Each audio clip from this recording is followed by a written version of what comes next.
Hey, here's another video from weldingtipsandtricks.com. Today I'm building a stand for this PortaBand, this portable bandsaw. It's a Porter Cable, and I guess it's the original PortaBand brand name. But anyway, I don't see many stands built for this particular kind. Swag Off-Road builds a really good one for Milwaukee and DeWalt, but my friend had this one and we haven't used it much, so he wants a stand and I want a stand to be able to use it. I'll probably get a Milwaukee and get one of those Swag Off-Road models, but I want a stand that I can just set it down in and take it out so I can use it for portable, and you know, I don't want to have to undo any screws or anything like that. I want to be able to take it in and out and use it. Now this one's got a cast aluminum body with stiffener ribs in it. I was a little bit fearful of making any kind of clamping mechanism and possibly cracking it, the body, popping that, so I made it just where it slipped in. Had a bunch of 3/8" round stock laying around and some extra 1.5" square tubing, and that's predominantly what this thing's made of. So just using that 3/8 stock, just making some stops where this thing would slip down and rest against on one side because it's kind of all flat on one side, and then making a new like a tool rest platform thing out of thicker steel than the chintzy one that comes with it. And that's really all there is to it, but kind of took me a long time. I don't think I would do it over again if I had, you know, could buy one, but there was not one available for this that I could find anyway. So I built it, and it turned out to be pretty useful. And the first thing to do is take off the little tool rest stop that comes with it and figure out how to fabricate one that's thicker and better and a little bit more substantial but still works. So that's what I did. I just started out with a piece of 1/4" bar stock, 1/4" by 3/4", and located, drilled the holes where that when the rest sits on there, the weight is supported by this little dealio and also this little block here, so it's not all supported by those little screws there, because those are just two, like you know, something like a 10 by 24 or 10 by 32 type screw or something. They're not very substantial anyway. So then I got a couple of pieces, 2" wide bar stock, just to kind of get an idea of how the rest would go on there. So, okay, that's going to work, and I can weld to this bar stock. So then I cut a piece of cardboard, kind of lay up there and get a better visual on how the whole thing would go together, and where it would weld and if it would work and what it looked like and all that. Little cardboard, temporary, just a rough template. And so that seemed to be about the right size, and found a piece of 1/4" stock, 1/4" by 4 stock laying around that was close enough without having to trim it even further. And I cut a slit in it with a big horizontal bandsaw, not slaw, but saw, and a little wider blade than what this one's got. And then set it on there and with the right area, and then got some tacks on it real quick. Put a little guard over the where the fan motor is in this thing, keep from getting sparks in there. Got a couple tacks on it and then took it off and welded it up. Now, I don't want to weld this thing solid because, number one, it doesn't need that much weld, and number two, it will warp it. I want it to stay good and flat. So I just put some good tack, you know, 1/2", 3/4" welds on the ends, and then radiused all the corners, deburred it with a belt sander, and then it's done. Trimmed off the excess bar stock. I'm going to put it all together now and give it a little quick test run, and before I weld everything up on the stand itself. I want to kind of make sure everything's going to stay still and work. And it seemed to work out pretty good. It's a pretty good fit, pretty good size. If I was going to make, I noticed on a lot of knife maker forums, people make these stands for these portable bandsaws because they're working in their garage. They don't have a lot of room. And PortaBand is a lot easier to sit on the shelf than a big horizontal bandsaw or a big vertical bandsaw for coping and shaping and things. So got this thing all tacked together and ready to weld it up now. So what's going to happen is when I weld all this up, I don't have anything to restrain it, so it's going to warp a little bit. If I go this way, it's going to pull this end around that way a little bit. I have to be aware of that. And also, if I weld all 4 sides, it's going to pull it around, but I don't really care. The only thing I care about is it's flat. I don't care if those corners come in like that. That's not going to hurt anything, but I don't want them to warp down, or especially don't want them to warp up where it'll rock like a rocking chair or something like that. So that's my main concern here. So right now it's flat because I clamped it and tacked it to the flat the strong hand table here. If I weld these all the way around, it's definitely going to bow and rock. So I may have to put some feet on the four corners when I'm done. I'm ready to do that. Either put rubber feet on it or just weld some spacer pads, some 1/8" stock on it or whatever. So I'm probably, these uprights here, probably not going to weld them all the way around. They don't need it. And welding all the way around is just going to warp more. And I don't really want to have to put the pads on the four corners if I don't have to. I'd rather just be done because I like for it to just set nice and flat on any table that I want, and just clamp it off with a quick clamp, C-clamp or something like that. So I've got a spacer bar here. That's just got tacks on all four corners. That's about all that's going to get, because all it is just a spacer to keep the handle up off the table. I don't want to weld any more than I have to, because it's just going to warp more if I put more weld than it needs. So I'll probably just weld these sides and call it good on these uprights, just right there, and leave the other sides open. They don't really have. It's just going to basically support the weight of the saw. Just a little cradle for the saw to set in. And if I weld all the way around, again, I'm just asking for trouble. It's just going to bow it up and rock like a rocking horse. I don't want that. This little bar here is just another little support to wedge the saw in there. I'm going to put some rubber tubing around it, and I'm just going to beef the tacks up a little bit on it and leave that alone. So in other words, I'm not going to weld where it doesn't need weld.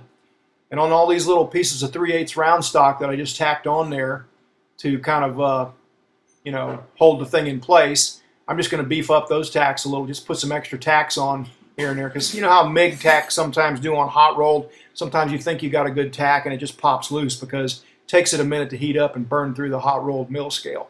So I'm going to just weld on the very ends where it'll heat up good, and just put a little bit of extra weld, and but I'm definitely not going to weld them all out solid. Just going to pop it here and there, and that won't warp it that way.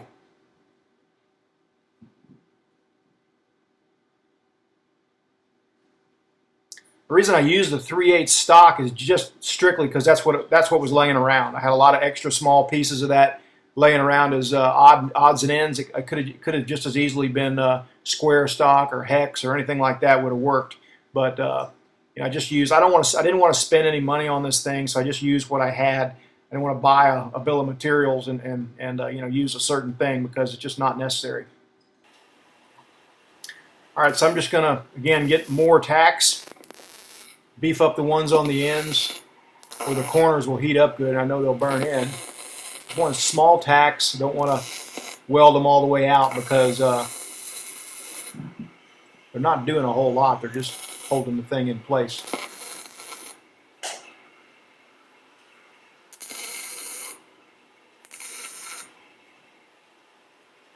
I've checked everything already to make sure it's going to fit. When I'm done, I'm going to put some weather stripping inside for a kind of a vibration dampener and to tighten everything up. Probably some harder rubber than that would be better, but I'm going to give the weather stripping a shot.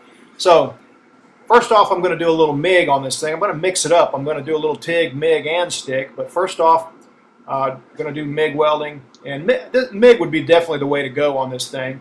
If all you had was a TIG, that would be fine too. Or if all you had was a stick, that would work just fine too. But it's only 1/8 wall, 1.5 inch square tubing.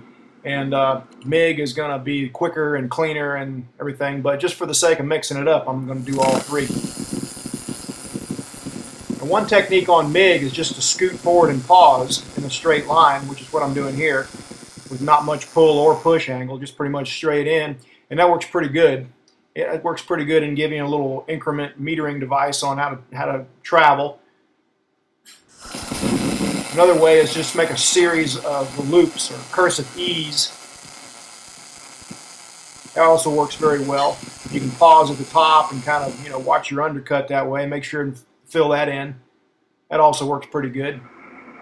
Next, I'm going to use this little Power Pro 256 Tig Weld with a 1/4 inch cup because I'm almost out of gas, so I'm only using like 5 to 10 CFH. But I'm using 309 filler here. That's a tip for hot rolled. If you don't want to, if you're welding something like this, that's just a light duty thing, and you know, you just don't want to spend the time of grinding clean. 309 will kind of clean a weld up. You know, there's all kinds of arguments out there about you shouldn't do that as a rule, but it'll be more than fine for this, and it won't bubble and spit and give me porosity, and welds a little bit cleaner than the regular mild steel E70 material. I'm just leaving the rod in here. I'm using strictly the torch switch, and set at 125 amps, and that's a little hotter than it needs. You can see the puddle kind of heating up and swimming around.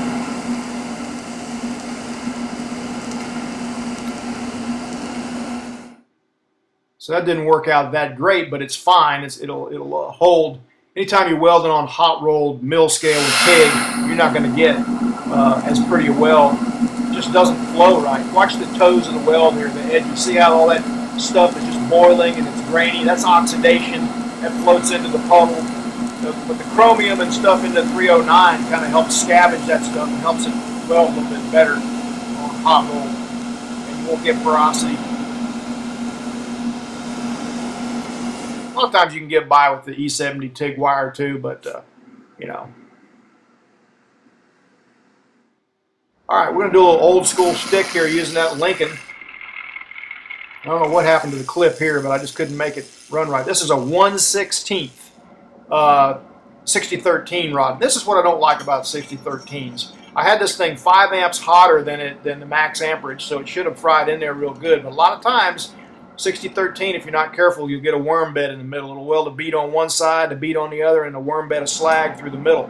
And that's, you know, sometimes they do fine, but it happens all the time, and I just don't like it. So I ground it out and come back over with a 6011, much more digging, much more penetrating rod, and that's a lot better. They look a little rough before you chip the slag, a lot more spatter and everything, but that spatter rakes off really easily, brushes off, and then you got a decent weld that you know is penetrated.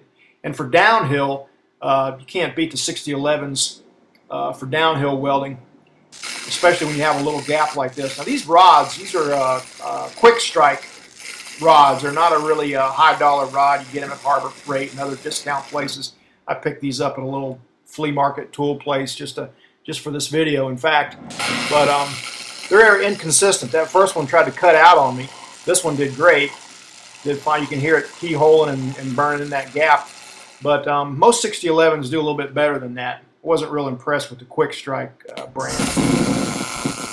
Now for a gap downhill weld like that, that's where Mig Welding really, that's just the way to go. You see how quick, easy, and clean this is?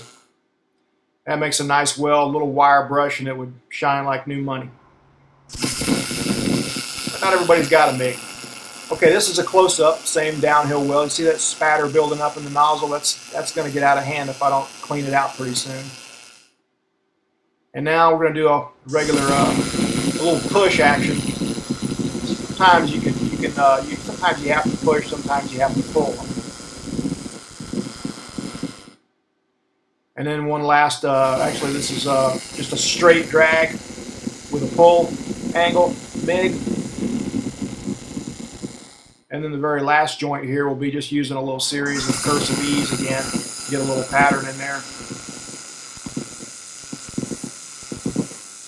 So I would never swap, I would never use 3 different welding processes. This is just for the sake of the video so I could, you know, have more to talk about. But we did some 6011 downhill, some 6011 over some 6013 that crapped up, some MIG welding, you know, the straight technique, and a little TIG with a 309 on this thing. And now we're all done welding it.